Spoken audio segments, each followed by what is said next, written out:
Salut les Space Invaders, c'est Joachim Garraud et vous regardez Rouge Platine.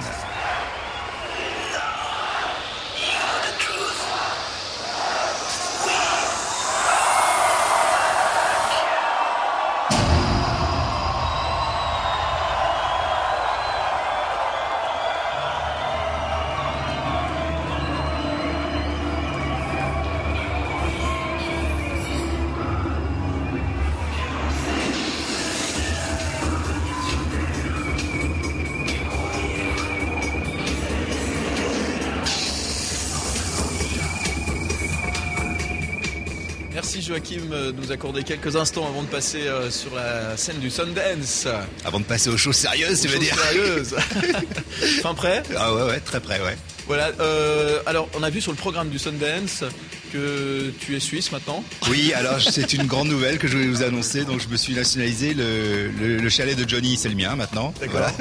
Non mais c'est vrai que je pense qu'il y a eu un petit bug d'impression et quand j'ai reçu le flyer, j'ai fait une petite remarque aux gens du match, j'ai dit je sais que vous m'aimez bien mais alors au point de m'adopter ça me flatte énormément. Alors les Suisses, on t'aime bien, et je crois que t'aimes bien la Suisse aussi parce que t'es souvent chez nous, hein. On t'a vu la Alsotas à Bulle il y a pas très longtemps. Oui, j'ai fait Caprice. Les Caprices, ouais. C'est vrai que pendant pas mal de temps, j'étais pas venu très souvent. Enfin, je venais 3 fois par an. Et c'est vrai que là, sur la fin d'année, je suis venu un peu plus souvent. D'abord parce qu'il y avait de plus en plus de festivals qui m'ont demandé de venir faire des prestations live, comme je vais faire ce soir, avec un show audio-vidéo. Et puis, il faut dire que le public suisse, c'est un super public, quoi.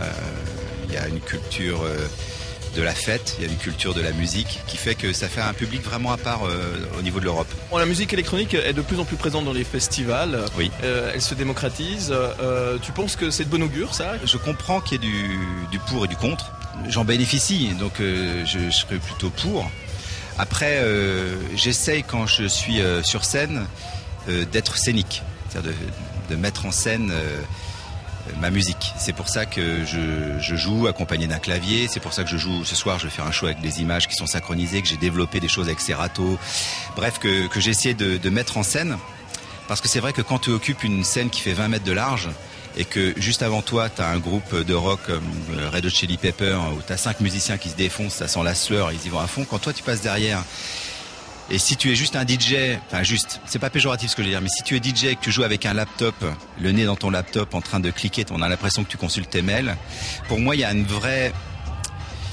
truc bizarre qui fait que c'est pas du tout visuel. Tu as quand même des DJ gérés traditionnels qui font danser les gens et qui font très bien danser les gens, même si tu ne les voyais pas. Et parce qu'au tout départ, moi quand j'ai commencé à être DJ, on était à la cave, personne ne nous voyait et donc on n'était pas du tout mis en scène. On n'était vraiment pas du tout dans la lumière, on était carrément dans l'ombre. Et le portier gagnait 2 fois plus que le DJ. Et ce qui comptait, c'était la programmation musicale et la musique, quel que soit le passeur de disques, tu vois. Les choses qui me font regretter l'âge du vinyle, c'est principalement 2 choses. La première, c'est que quand tu avais l'âge du vinyle, on pouvait pas copier les vinyles, donc tu n'avais pas cette histoire de pirate, enfin de copie pirate, et qui fait qu'aujourd'hui la musique est gratuite aujourd'hui sur Internet.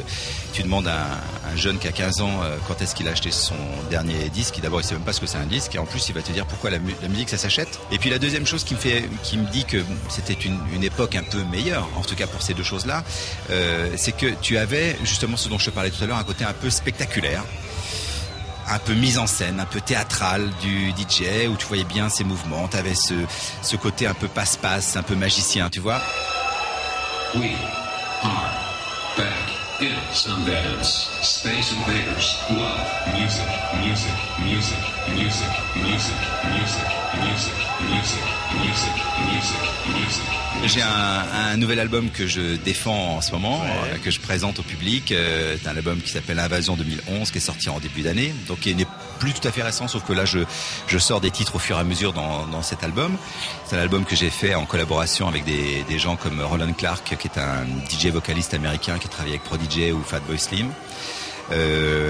Avec des gens comme Poète, c'est aussi un rappeur américain. C'est un album qui est résolument dance floor, c'est-à-dire que c'était important pour moi que les productions Joachim Garraud soit ce que les gens vont entendre quand ils viennent voir Joachim Garraud sur scène. Il y a 15 titres dans l'album Invasion, je pense que je vais jouer les 15 titres. Sur un set de 2h30, je vais jouer tous les titres.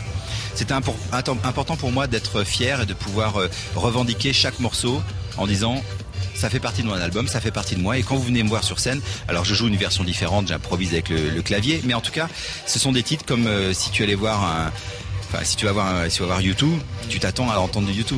Bon, alors je pense que l'aboutissement d'un DJ, à partir du moment où on dit qu'on est artiste, qu'on est sur scène, c'est peut-être d'assumer la totalité de ses productions. Et c'est pour ça que j'ai fait un album qui passe assez difficilement à la radio, parce que c'est un album qui est bien orienté pour les DJ, qui fait danser les gens. Écoute, ça se passe plutôt très bien. J'ai une communauté grâce au vecteur internet qui me permet d'avoir trouvé une cible par rapport à cet album-là.